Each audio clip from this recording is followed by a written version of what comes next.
South India shopping మాల్లో block buster ఆషాఢం number 1 kilo sale.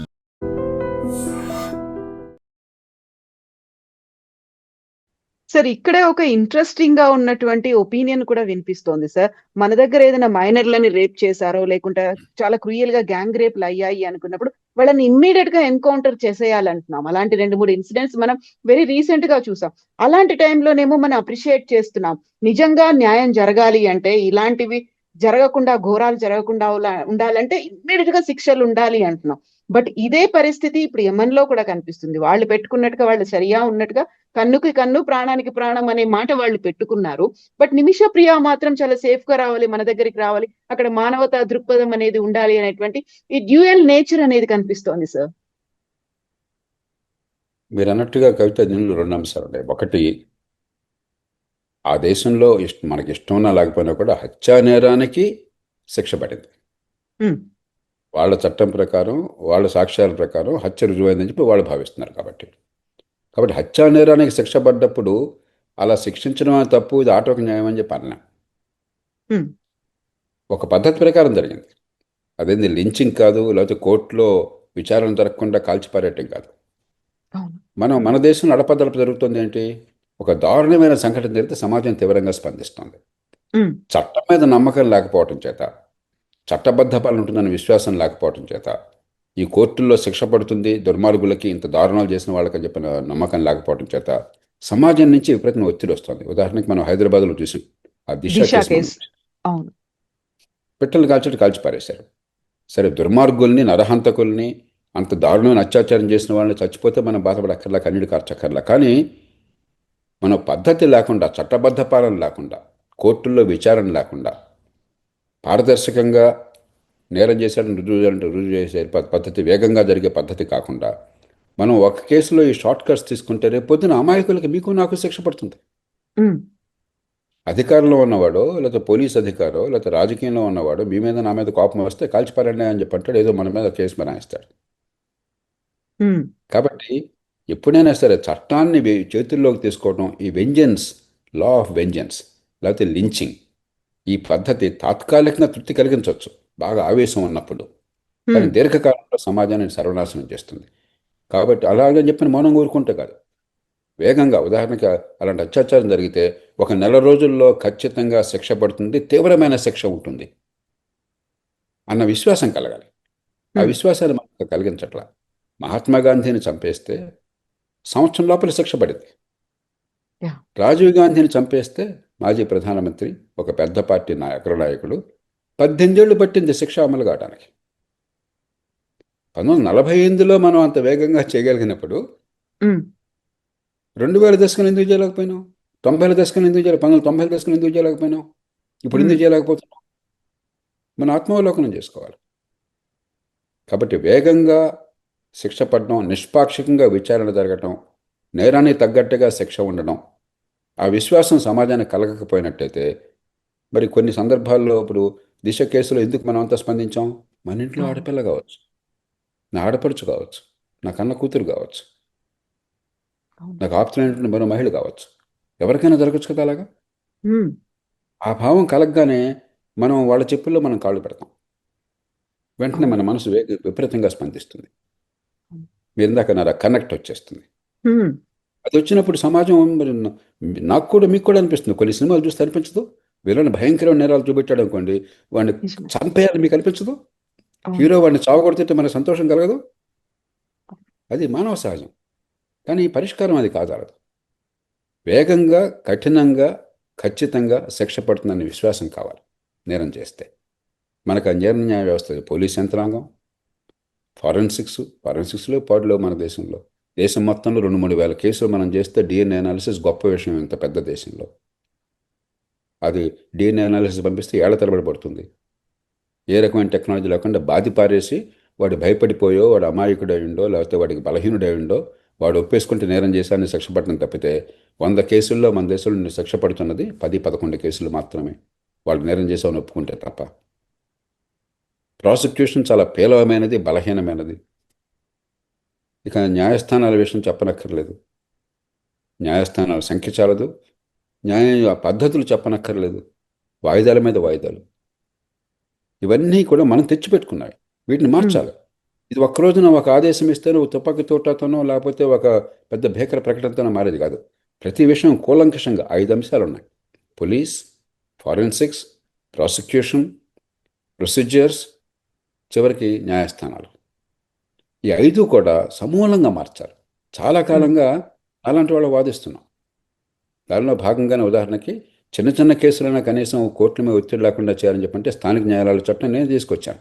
ప్రజాస్వామ్య పీఠం తరఫున 2005లో ప్రారంభమయ్యి ఆ చట్టం వచ్చింది, 2009కి వచ్చింది. కానీ స్థానిక న్యాయాలయాలు అమలైనాయా? ఆంధ్రప్రదేశ్, తెలంగాణలో ఉదాహరణకు ఉన్నాయా? అసెంబ్లీలో ఉండగా ప్రతి సందర్భంలో దాని గురించి మాట్లాడేవాడిని. మనం పెట్టాము ఎప్పటికైనా? కనీసం చిన్న కేసులన్నా అక్కడ అయిపోయినట్టయితే పెద్ద కేసుల మీద మనం దృష్టి పెట్టచ్చు. మామూలు న్యాయస్థానాలు వేగంగా పని జరగచ్చు. మనకు 4 లక్షల జైలు సెల్స్ ఉంటే భారతదేశం మొత్తంలో 65-70% అండర్ ట్రయల్స్, నేర విచారణలో ఉన్నవాళ్ళు, శిక్ష పడ్డవాళ్ళు కాదు. ఎందుకు అలా ఉండాలి అంటే మీకు డబ్బు లేకపోతే చిన్న నేరం చేసినా నెల తరబడి జైలులో మగ్గుతారు. డబ్బు ఉంటే, అధికారం ఉంటే హత్య చేసినా కూడా మీరు ఐసీయూలో 5 స్టార్ హాస్పిటల్లో ఉంటారు. అరెస్ట్ అంటూ అయితే అరెస్ట్ కారు అసలు అక్కడ దాకా రాదు. సాక్ష్యాలు మాయం చేస్తారు.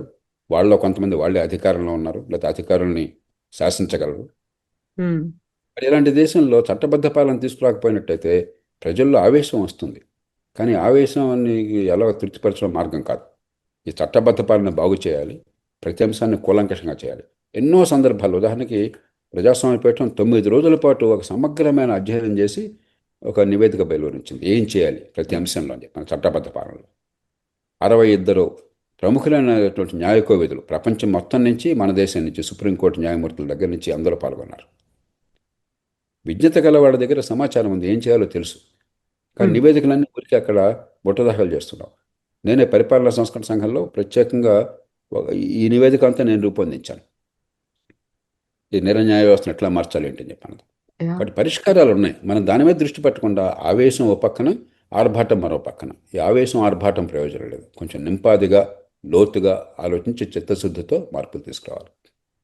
సార్, ఇప్పుడు నిమిష ప్రియ కేసుకి సంబంధించి ఆమెమి ఆత్మరక్షణ కోసం తన్ని చంపలేదు అనే ఒక మాటతో పాటుగా అనివార్యమైనటువంటి పరిస్థితులు ఉన్నాయి కాబట్టి పాస్పోర్ట్ తీసుకోవడానికి, కాబట్టి తనకి సెడేషన్ ఏదో ఇచ్చింది, అది ఓవర్డోస్ అయింది, ఆయన చంపేశారు అనే దాంతో పాటుగా ఇంకా తను అక్కడ ఒంటరి మహిళగా ఉంది, తను రెగ్యులర్ గా అబ్యూస్ చేస్తున్నాడు, లేకుంటే అఘాయిత్యాలు చేస్తున్నాడు కాబట్టి తప్పించుకునే ప్రయత్నం అనేది, ఇవన్నీ ఇన్ని రకాలుగా వాదనలు ఉన్నాయి సార్. ఇప్పుడైతే పోస్ట్పోన్ అయ్యింది, వాయిదా వేశారు తప్ప రద్దయిందని చెప్పలేదు.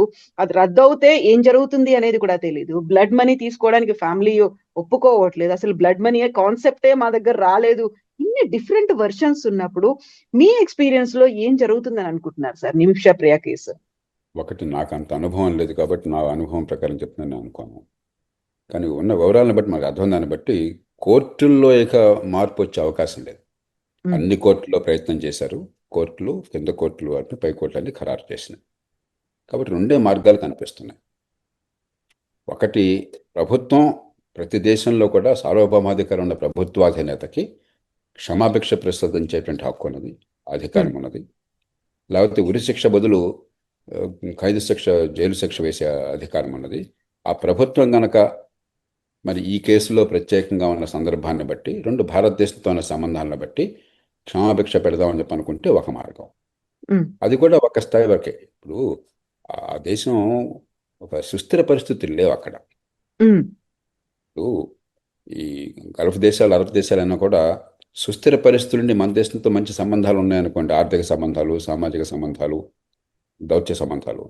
అప్పుడు ఒక కేసు విషయంలో ఇంత గట్టిగా పట్టుబడకుండా వాళ్ళు కూడా భారతదేశంతో సంబంధాలు ముఖ్యం కాబట్టి అని చెప్పని భావం ఉండొచ్చు. మనకి ఒమాన్, మనకి యెమెన్తో అలాంటి సంబంధాలు అంత గట్టిగా లేవు. ఎందుకంటే అక్కడ అసలు పెద్ద సుస్థిర పాలన లేదు, అంతర్యుద్ధం గురవుతున్నది, ఒక గందరగోళం ఉన్న పరిస్థితులు. ఇక రెండో మార్గం, ప్రభుత్వం క్రమశిక్షణ పెట్టక కాకుండా అక్కడ ఇస్లామిక్ న్యాయం ప్రకారం ఏ కుటుంబం అయితే ఒక మనిషిని కోల్పోయిందో, నష్టానికి గురైందో, ఆ నష్టాన్ని భర్తీ చేయడం కోసం మీరు పరిహారం ఇచ్చే ఏర్పాటు చేస్తే వాళ్ళు క్షమాభిక్ష పెడతారని చెప్పచ్చు. మరి ఏమవుతుందనేది చూద్దాం. ఇప్పుడు దీనిలో ప్రభుత్వం పాత్ర, ప్రభుత్వం గట్టిగా పనిచేసింది. అటార్నీ జనరల్ మనకు సుప్రీంకోర్టు ముందు చెప్పారట, మేము చేయవలసిందంతా చేశాము, ఎంతకంటే చేయడానికి మన దగ్గర ఏమీ లేదని. అది వాస్తవం. అవును. మనం దండెత్తలేం కదా. ఇప్పుడు యెమెన్ మీద యుద్ధం ప్రకటిద్దామా మనం? హ్మ్. ఒక కేసులో మన దృష్టిలో మరణశిక్ష పడకూడదు కాబట్టి వాడు మరణశిక్ష వేశారు కాబట్టి యెమెన్ మీద మీరు యుద్ధం ప్రకటిస్తారా? అలా జరగదు ఇప్పుడు ఈ ప్రపంచంలో. అంచేత హ్మ్. దాన్ని ప్రభుత్వానికి వదిలేయాలి. అక్కడ దౌత్యపరంగా మన విదేశాంగ శాఖ కానీ మన ప్రభుత్వం కానీ చేయవలసిన పని అంతా చేసింది, చేస్తున్నది. ఆ ప్రభుత్వం కూడా ఏ కారణంగా వాళ్ళ పద్ధతుల విధానాలకు అనుకూలంగా లేదు కాబట్టి మేము చేయమనుకున్నట్టయితే ఆ కుటుంబంతో కనుక రాజీ పడగలిగితే జరుగుతుంది. అంతకుమించి ఇంకేం లేదు. అంతకుమించి మనం దాని గురించి ఆలోచించడం కాకుండా ఇక ముందు ఇలా జరగకుండా, హ్మ్. లేకపోతే మన దేశంలో పరిస్థితులు బాగుపడడం కోసం, మన నిర్ణయ వ్యవస్థ బాగుపడడం కోసం, మన చట్టబద్ధ పాలన బాగుపడడం కోసం మన చేతుల్లో పనులు ఉన్నాయి. వేల మంది, లక్షల మంది దేశంలో అన్యాయాలకు గురవుతున్నారు. దానివల్ల ఏమవుతుంది? క్రిమినల్ కేసులు కూడా మన దేశంలో దాదాపు 5 కోట్ల కేసులు ఈవేళ పెండింగ్ ఉన్నాయి. దానిలో 3/2 కేసులు క్రిమినల్ కేసులు. హ్మ్. సివిల్ కేసులు కోర్టులకు వెళ్ళాలి అసలు. క్రిమినల్ కేసులు క్రైమ్ అంటూ జరిగితే కోర్టుకు వస్తుంది కాబట్టి, లేకపోతే పోలీస్ స్టేషన్లో నమోదవుతుంది కాబట్టి ఆ కేసులు కనీసం కనిపిస్తున్నాయి. సివిల్ కేసులు కోర్టులకు వెళ్ళాలి, ఎందుకంటే అన్యాయాన్ని దిగమింగుకుంటున్నారు. కోర్టుకు వెళ్తే న్యాయం జరగదని చెప్పిన భావంతో ప్రపంచమంతా కూడా సివిల్ కేసులు ఎక్కువ ఉంటాయి క్రిమినల్ కేసుల కంటే. మన హ్మ్. దేశంలో సివిల్ కేసులు తక్కువ ఉన్నాయి. ఎందుకని? వివాదాలు లేక కాదు, ఈ వివాదాలు కోర్టుల్లో పరిష్కారం అవుతాయని నమ్మకం లేక. అందుకని మీరు కానీ నాకు కానీ సమస్య వచ్చిందని కూడా మా ఫ్రెండ్స్ దగ్గరికి వెళితే, ఏమంటే వాడు 10 లక్షలు తీసుకుని కొట్టేశాడు, డబ్బులు తిరిగి హ్మ్. ఇవ్వట్లేదు, కొట్టాడు అని చెప్పంటే, కోర్టుకు వెళ్ళినా చెప్పంటే మనం ఏం చెప్తాం? ఏదో రాజీ చేసుకోండి, 10 కాకపోతే 5 ఇవ్వండి, 5 అయితే 1 లేకపోతే వదిలేసి వదులుకోండి. కోర్టుకు హ్మ్. పోతే ఏళ్ల తరబడి మళ్ళీ కోర్టుల ఫీజులు, లాయర్ల ఫీజులతో పని జరిగేది కాదు, అవును. మీ జీవితకాలంలో తీర్పు కూడా రాదు, వదిలేయండి అని చెప్పి చెప్తాం. హ్మ్. ఆ పరిస్థితి వచ్చింది. కాబట్టి సమాజం అల్లకల్లలవుతుంది. ఇప్పటిదాకా మన దేశాన్ని మనం కాపాడుకోగలిగింది ప్రభుత్వాల వల్ల, చట్టాల వల్ల కాదు, సామాజిక కట్టుబాట్ల వల్ల. ఆ! నేను తప్పు చేస్తే కుటుంబానికి తెలుస్తుందేమో, 10 మందికి తెలుస్తుందేమో, బంధువులకు తెలుస్తుందేమో, సమాజం నన్ను మరి తక్కువగా అంచనా వేస్తుందేమో, నా పరువు పోతుందేమో. ఆ కారణంగా మన దేశంలో ఇప్పటిదాకా ఇంకా శాంతి, భద్రత కొంతమేరకు కొన్ని పద్ధతులు ఉన్నాయి. కానీ కాలక్రమేణా నగరీకరణ జరిగినప్పటి సమాజంలో అవి సామాజిక కట్టుబాట్ల ప్రభావం తగ్గిపోతుంది. హ్మ్. ఒక గ్రామంలో ఒక మనిషి అందరికీ తెలుసు కాబట్టి వాడు తప్పు చేస్తే 10 మంది ఏమంటారని పేర్కొంటుంది. నగరంలో పక్కింటి వాడు మీకు తెలియదు. అవును. తప్పు చేస్తే ఏమనుకుంటారు? వెరపెందుకుంటుంది? ఉండదు. కాబట్టి సామాజిక కట్టుబాట్ల ప్రభావం వల్ల సమాజం నిలబడడం, శాంతి నిలబడడం కష్టం. అందుకనే చట్టబద్ధ పాలన బలోపేతం చేయడం చాలా అవసరం, కీలక అవసరం. చేయకపోతే నగరాలు ఎప్పటికీ చూస్తున్నాం, పూర్వంలా కాకుండా కొంచెం నేరాలు పెరుగుతుంది. హ్మ్. ఇప్పుడు ఉదాహరణకి అవును. ఎన్నో కేసుల్లో హైదరాబాద్లో చదువుకుంటున్న కుర్రాళ్ళు కూడా మోటార్ సైకిల్ మీద వెళ్ళి ఆడపిల్లల మెడలో ఉన్న నగలు అలా బలవంతంగా లాక్కెళ్ళిపోయారని చెప్పిన మనం ఎన్నో, ఇవన్నీ ఇదే గ్రామంలో జరిగేది కాదు. ఆ కుర్రాళ్ళు అందరికీ తెలుసు ఆ ఊళ్ళో. మరి మనకు నేర అవును. పరిశోధనని, మరి కోర్టుల్ని, ప్రాసిక్యూషన్ని, ఫారెన్సిక్స్ని బలోపేతం చేయకపోయినట్టయితే, చట్టబద్ధ పాలన బలోపేతం చేయకపోతే ఉన్న కొద్దికి నగరాల అరాచకత్వం వస్తుంది. మనం కూడా ఎమ్మెల్యే కావాలన్నా? హ్మ్. కొన్ని దేశాల్లో అక్కడికి వెళ్తే అసలు అక్కడ చట్టం ఉందన్న భావం కలగదు. చాలా కాలం క్రితం నా మిత్రులు కొంతమంది డాక్టర్లు నైజీరియాలో ఉన్నవాళ్ళు చెప్పారు. వాడు యూనిఫామ్లో ఉన్నటువంటి సోల్జర్ వచ్చి తుపాకీ పట్టుకుని అక్కడ కారులో మీరు వెళ్తుంటే డబ్బులు ఇస్తావో చంపేయమంటావో అంటాడట. ఆ రోజుల్లో డబ్బులు ఇవ్వాల్సిందే బతకాలని చెప్పంటే. మన దేశంలో ఇంకా పరిస్థితులు లేవు. కానీ కాలక్రమేణా మనం నిర్లక్ష్యం చేస్తే, మనం కనుక ఈ చట్టబద్ధ పాలన వచ్చేందుకు ఏర్పాట్లు చేయకపోతే, దాన్ని బలోపేతం చేయకపోతే, నిజాయితీగా నిష్పాక్షంగా విచారణ జరిగి నిజంగా నేరం చేసిన వాళ్ళకి శిక్ష పడుతుంది, అమాయకుల రక్షణ ఉంటుందని విశ్వాసం కలిగించకపోతే మనం కూడా ఆ ప్రమాదంలో గడబోతున్నాం. దాని నుంచి కాపాడుకోవాలి దేశాన్ని. Yes sir. Thank you so much sir. బోలెడన్ని విషయాలు చెప్పినందుకు. Thank you sir. Thank you.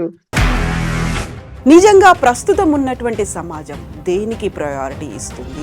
ఆర్థిక సంబంధాల చుట్టూ మాత్రమే తిరుగుతోంది. మళ్ళీ ఎన్నికలంగానే చాలా విరక్తి కలుగుతున్నాం. మంచి అనిపిస్తుంది కదా, లేడీస్ కూడా ఛాలెంజింగ్ జాబ్స్ చేసినప్పుడు చాలా బాగుంటది. ట్రాఫిక్ అసిస్టెంట్స్ గా నియమించిన ట్రాన్స్జెండర్స్ అందరితో సాల్యూట్ చేయించుకుంటున్నారు. ఫుడ్ డెలివరీ ఇవ్వటానికి వెళ్ళినటువంటి డెలివరీ బాయ్ అనిల్ పై కళ్ళ ముందు పెళ్ళండి